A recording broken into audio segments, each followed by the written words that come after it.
চট্টগ্রামের কর্ণফুলী উপজেলায় পিতাকে কুপিয়ে হত্যা মামলার আসামি দুই ছেলে নিজাম ও মিজানের 2 দিনের রিমান্ড মঞ্জুর করেছেন আদালত।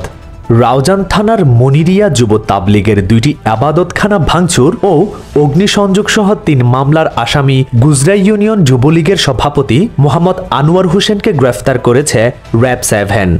সীতাকুণ্ডে পুকুরঘাট থেকে মনীন্দ্র চক্রবর্তী ওরফে মনু নামের এক বাবুর্চির মরদেহ উদ্ধার করেছে পুলিশ।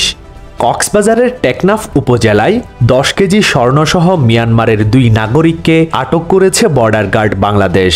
তাদের কাছে পাওয়া এসব স্বর্ণের আনুমানিক বাজার মূল্য 11 কোটি 52 লাখ টাকা।